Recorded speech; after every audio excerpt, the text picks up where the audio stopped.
আজ আমি আলোচনা করব মেষ রাশির ভরণী নক্ষত্রের জুলাই 2026 রাশিফল নিয়ে। আজকে আপনারা এই আলোচনায় শুনবেন প্রথমে আপনাদের রাশির অধিপতি মঙ্গল এবং আপনাদের নক্ষত্র অধিপতি শুক্র কোথায় আছে তার ভিত্তিতে। এখন আমরা মাসের শুরুতে চলে যাব। দেখতে পাই মঙ্গল বৃষতে অবস্থান করছে এবং বৃষতে সম্পদের তারায় অবস্থান করছে। আপনাদের নবতারা চক্র অনুসারে এই মঙ্গলের এই সম্পদের তারা আপনাদেরকে মাসের একেবারে শুরুর ভাগে আপনারা দেখতে পাবেন যে আপনারা যথেষ্ট সম্পত্তি নিয়ে ভাবছেন। বিশেষত এর আগের মাসে অর্থাৎ জুন মাসের শেষ ভাগেও আপনারা এই বিষয়টা নিয়ে চিন্তা করেছেন যে সম্পদ প্রাপ্তি নিয়ে, এবং শুরুর ভাগেও যথেষ্ট চেষ্টা করবেন এই বিষয় নিয়ে ভাবনা চিন্তা করার এবং করবেনও। পরবর্তী দেখা যায় প্রথম 5 দিন পার হতে না হতেই আপনাদের মধ্যে সম্পদ সংক্রান্ত বিষয় নিয়ে বিপদ আপদের একটা আভাস পাওয়া যায়। এর কারণ হলো আপনারা ম্যানেজমেন্ট ঠিকমতো করে উঠতে পারবেন না, অর্থাৎ আপনাদের যে সম্পদ আছে সেই সম্পদ আপনাদের ব্যয় নির্বাহ করার জন্য যথেষ্ট না। আর এই বিষয় নিয়েই আপনাদের মধ্যে বেশ চিন্তা ভাবনা চলবে এবং মাসের প্রায় 20 তারিখ পর্যন্ত সময় আপনাদের মধ্যে এই সম্পদ আদি নিয়েই আপনাদের মধ্যে চিন্তা ভাবনা কাজ করবে। বেশ টেনশনে পড়ে যাবেন আপনারা। যদি জন্ম সময়ে বৃষতে কোনো শুভ গ্রহ থাকে বা কোনো শুভ সংযোগ পাওয়া যায় তাহলে আপনারা এখান থেকে শুভত্ব পেতে পারেন। বিশেষ করে শুক্র গ্রহ যদি পজিশনে থাকে বা বৃষের সাথে কোনো কানেকশন রাখে, অথবা শুক্র এমন যদি হয় বৃষতেই অবস্থান করছে, তাহলে আপনাদের জন্য বিষয়টা শুভ। আবার এই শুক্র যদি তুলাতেও অবস্থান করে থাকে জন্ম সময়, তাহলে আপনারা এখান থেকে এই শুভত্বটা পাচ্ছেন। এখানে আমরা এই মঙ্গলের পরবর্তীতে তারা, অর্থাৎ মঙ্গল যখন বিপদ তারা থেকে সরে খেম তারায় যাবে, তখন মোটামুটি মাসের শেষ ভাগে আমরা পৌঁছে যাই। অর্থাৎ 20 তারিখ থেকেই আমাদের পরবর্তী যে 10 দিন থাকছে এই সময় আমরা দেখতে পাই যে খেমকারক তারাতে মঙ্গল অবস্থান করবে এবং তাতে আপনারা সুখ, শান্তি, সমৃদ্ধি এই সংক্রান্ত যে বিষয়গুলো থাকছে সেইগুলো প্রাপ্ত করার জন্যই মূলত চেষ্টা করবেন। এখানে আপনাদের মধ্যে মঙ্গল প্রধান মানুষের মধ্যে মূলত যে কোনো কিছু অ্যাচিভ করার জন্য মাঝে মাঝে খুব বেশি তেজ লক্ষ্য করা যায়, মানে খুব অ্যাটাকিং। আপনারা এরকমই হয়ে উঠবেন।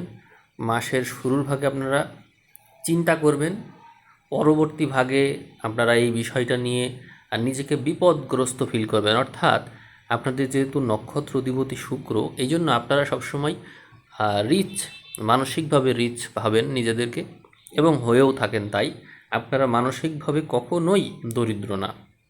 আপনার যদি কিছু নাও থাকে তবুও মানে কোনো না কোনোভাবে আপনি রিচ এটাই ভাবেন, মানে আপনি দরিদ্র এটা ফিল করতে চান না। আর যদি অর্থবলটা কমে যায় তাহলে আপনি খুবই মনোবল হারিয়ে ফেলেন।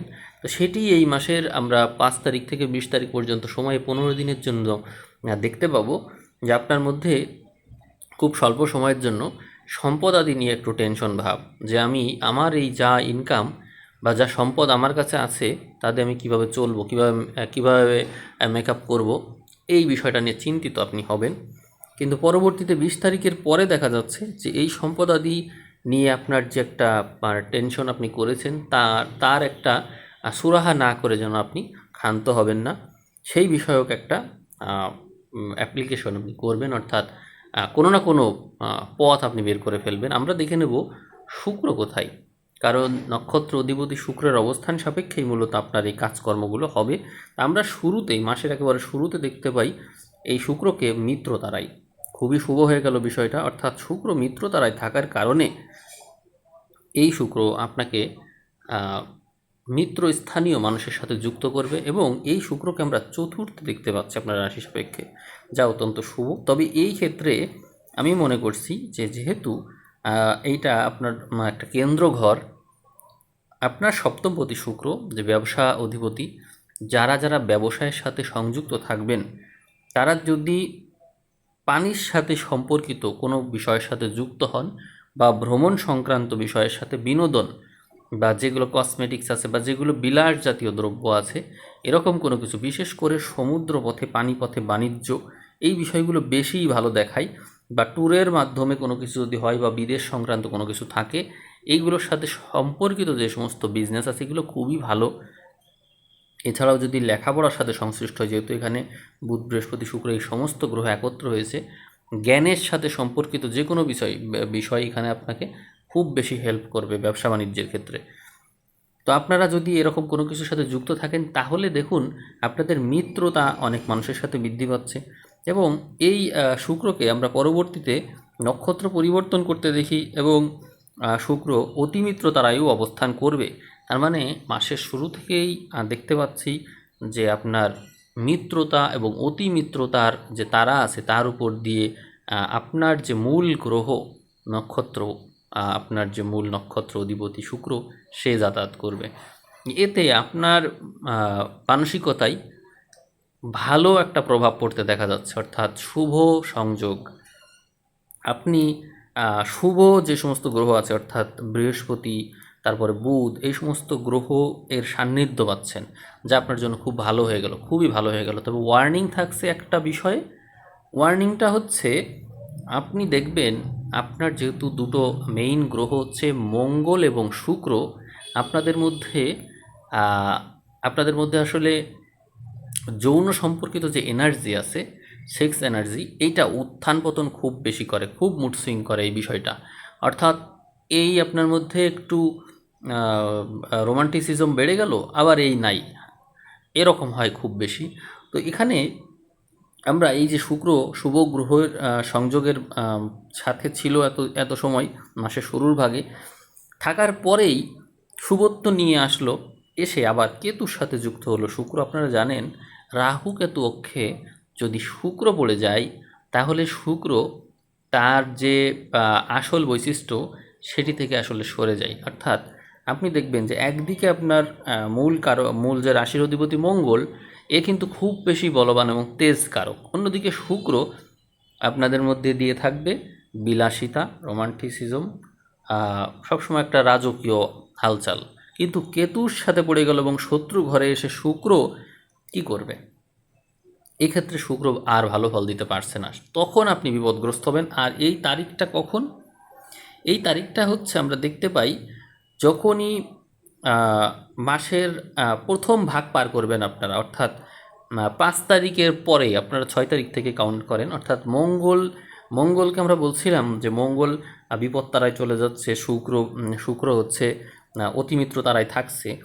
কিন্তু প্রবলেমটা হচ্ছে এই শুক্র অতিমিত্র তারায় থাকলেও এ কিন্তু শত্রু ঘরে থাকছে এবং কেতু যুক্ত থাকছে, প্রবলেমটা ওখানেই।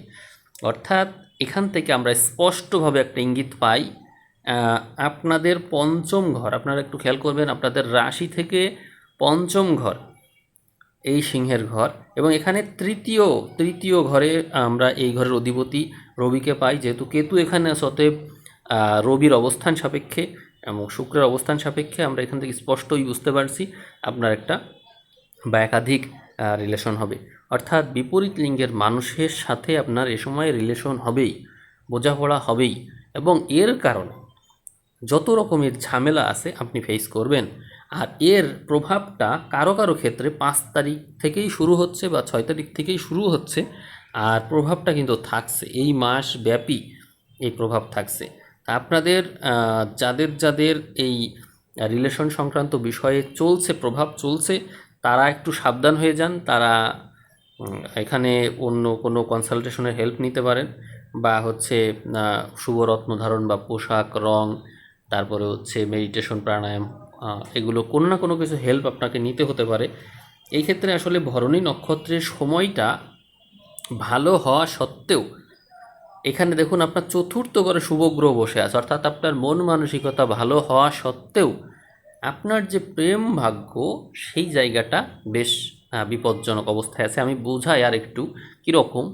ধরুন আপনি নিজে হচ্ছে এক ধর্মের বা এক বর্ণের বা এক জাতের, আপনার সাথে রিলেশন হবে এমন শ্রেণীর মানুষের যে বিষয়টা আপনি আসলে এক্সপ্রেস করতে পারবেন না, ডিসক্লোজও করতে পারবেন না। আপনি মানসিকতায় তো অনেক উদার, অতএব আপনি কাউকে ছেড়ে দিবেন, কাউকে ইগনোর করবেন, কাউকে অপমান করবেন, হেয় করবেন, এমনটা আপনি পারবেন না। আবার এইদিকে গ্রহ অবস্থানজনিত কারণে আপনার মন মানসিকতায় থাকবে ধর্মভাব, অর্থাৎ উদারতার সর্বোচ্চ পর্যায়ে।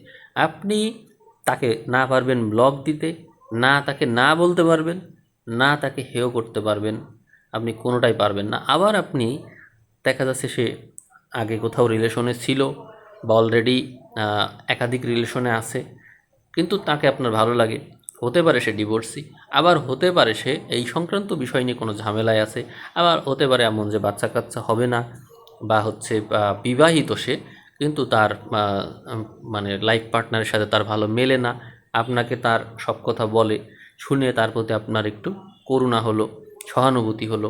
এরকম কিছু কিছু বিষয় রয়েছে যেগুলো আপনি কোনোভাবেই ইগনোর করতে পারবেন না, এবং এই জিনিসটা আপনাকে, আপনি লিখে রাখতে পারেন, এই জিনিসটা আপনাকে খুব ভোগাবে। ভোগাবে বলতে কীরকম, আপনাকে ঝুলিয়ে রাখবে, আপনার মাথায় একটা টেনশন দিয়ে রাখবে, এই কাজগুলো হবে। এদিকে আপনি যদি মানে এই বিষয়টা তো গেল, এটা আপনার মস্তিষ্ক সংক্রান্ত বিষয় বললাম, বুদ্ধির ঘর, আমাদের ত্রিকোণ যদি পীড়িত থাকে তাহলে আমরা কিন্তু কোনো কাজেই সফল হতে পারি না। এখানে আমরা দেখতে পাই আপনার কেন্দ্র ঘর, দশম ঘর, কর্মঘর, এই ঘরে শুভ গ্রহের প্রভাব থাকা সত্ত্বেও আপনি এই ক্ষেত্রে খুব বেশি ভালো করতে পারছেন না। আমরা দশমপতিকে দ্বাদশে দেখতে পাই। যদি কেউ নিজের জন্মভূমি ছেড়ে দূরে কোথাও চলে যায় তাহলে তার জন্য ভালো করা সহজ। যদি কেউ ব্যবসা বাণিজ্যে থাকে তার জন্য ভালো করা সহজ। যদি কেউ চাকরি বাকরির ক্ষেত্রে থাকে, অর্থাৎ চাকরি সংক্রান্ত বিষয় নিয়ে চিন্তা ভাবনা করছে বা কাজ করতে চাচ্ছে, তাদের জন্য সময়টা ভালো বটে, কিন্তু যেহেতু ব্রেন খাটানোর বিষয়টা এখানে অল টাইম রয়েছে, অর্থাৎ পড়াশুনো যারা করছে তাদের জন্য সময়টা ভালো হয়েও যেন ভালো না। অর্থাৎ যদি আপনি রিলেশন সংক্রান্ত বিষয়ে সমাধান না করতে পারেন তাহলে আপনার জন্য পড়াশোনায় মন বসানো খুব কঠিন হবে, এবং যা পড়বেন তা কিন্তু ঠিকমতো মনেও রাখতে পারবেন না, মাথায় ওই ঘটনাগুলো ঘুরবে। তা আমি এই বিষয় নিয়ে অনেকক্ষণ কথা বলছি, আপনারা হয়তো কেউ কেউ বিরক্ত হতে পারেন যে আপনাদের বিষয়ে কিছু বলছি না অন্য টপিক নিয়ে। আসলে এই বিষয়টাই আপনারা ভুগছেন অলরেডি। আপনারা যারা বিবাহিত আছেন তারা দেখবেন এক্সট্রা ম্যারিটাল অ্যাফেয়ার্স বা কোনো কিছু নিয়ে আপনি যদি ইনভলভ নাও থাকেন তবুও আপনার বিরুদ্ধে এই কথাগুলো বলে সংসারে অশান্তি হতে পারে, ঝগড়া বিবাদ হতে পারে, অথবা কোনো না কোনোভাবে কারো না কারোর সাথে অনলাইনে বা অফলাইনে যে কোনোভাবেই কারোর সাথে কানেকশন হতে পারে, ভালো লাগা সম্পর্ক তৈরি হওয়ার কারণে ঝামেলা হতে পারে। আমরা দেখে নেব সন্তান সংক্রান্ত বিষয়াদি। এখানে আমরা দেখতে পাই একই সমস্যা, অর্থাৎ বাচ্চা হতে গিয়ে জটিলতা, অর্থাৎ বাচ্চা যাদের নর্মালে হওয়ার কথা তাদের দেখা যাচ্ছে নর্মালে না হয়ে অপারেশন করা লাগছে। এটার কিন্তু খুব চান্স রয়েছে। আপনাদের হাতের যে ব্রেসলেট আছে এটা একটু চেক করিয়ে নেবেন। যদি যারা গর্ভবতী আছে তারা অবশ্যই বিষয়টা করবেন, কারণ হচ্ছে আপনাদের পঞ্চম ঘরে শুক্র কেতু একত্রে থাকার কারণে এই অপারেশনে ঝামেলা হতে পারে। আমি খুব সতর্কতার সাথে আপনাদের জানাচ্ছি, আপনারা অবশ্যই এই বিষয়গুলো নিয়ে একটু কেয়ারফুল থাকবেন। আর সন্তান হতে গিয়ে ঝামেলা হতে পারে। জুলাই মাসে যারা আপনাদের ভরণী নক্ষত্র, অবশ্যই সাবধান থাকবেন। এই ক্ষেত্রে আমরা আর কিছু বিষয় দেখে নেব, সেটি হচ্ছে আপনাদের প্রাপ্তিযোগ। আপনাদের প্রাপ্তিযোগের ক্ষেত্রটা ভালো, একাধিক পথ থেকে আপনাদের আয় আছে, কিন্তু মনে রাখবেন যে আপনাদের মধ্যে একাধিক বিষয় থেকে আয় থাকলেও নিজের মনকে যদি কন্ট্রোল না করতে পারেন, চিন্তাকে নিয়ন্ত্রণ করতে না পারেন, আপনার যতই সুযোগ থাকুক, যতই অর্থকড়ির সুযোগ আপনাকে হাতছানি দিক না কেন, আপনার কোনো কিছুই ভালো লাগবে না, আপনি কোনো কিছুতেই মন দিতে পারবেন না। এটি কিন্তু আপনাকে সবচেয়ে বেশি ডিস্টার্ব করবে। আমরা রবিকে চতুর্থে দেখতে পাই। রবি এবং বৃহস্পতির সমন্বিত প্রভাবে আপনার মনের ভিতরে স্পষ্টতা এবং সত্য, তার যে তেজ, এর কারণে আত্মীয় স্বজন থেকে দূরত্ব বেড়ে যাবে এই জুলাইয়ে। অর্থাৎ আপনার কোনো আত্মীয়ই যেন আপনার সাথে থাকবে না, কোনো বিশেষ আত্মীয় এরা যেন আপনাকে করতে পারছে না, রিড করতে পারছে না। অর্থাৎ আপনি সব ক্ষেত্রেই সত্যবাদী হয়ে উঠবেন। সব কিছু ডিসক্লোজ করার কারণে মানুষের সাথে সম্পর্কের ক্ষেত্রে এক স্পষ্টতা তৈরি হবে, অর্থাৎ কেউই যেন আপনার পছন্দের কেউ না, এরকম। তবে এই ক্ষেত্রে সবার সাথে দূরত্ব তৈরি হলেও যার সাথে প্রেম থাকবে তার সাথে সম্পর্ক ডেভেলপ করবে, এবং কেবল তার কারণেই আপনার সময়টা যেন ভালো যাবে, বা মানে সেই যেন আপনাকে নিয়ন্ত্রণ করতে পারবে, আপনার ব্রেনটাকে সেই একমাত্র ব্যক্তি যে কুল করতে পারে, এই হচ্ছে বিষয়। এই সময়ে সন্তান এবং যার সাথে প্রেম থাকবে এরাই কেবল আপনার মস্তিষ্ককে নিয়ন্ত্রণ করবে। এদের সাথে সম্পর্ক ভালো মানে আপনার জন্য সব ভালো, সব কিছু আপনার কন্ট্রোলে থাকবে। আর যদি এইগুলো কন্ট্রোলে না থাকে, আপনার রাশিফল টোটালি মানে কঠিন হয়ে যাবে, সব কিছু অর্জন করা কঠিন হবে, পরিস্থিতি ভালো থাকবে না। তো ঠিক আছে, সবাই ভালো থাকবেন, সবাইকে অসংখ্য ধন্যবাদ।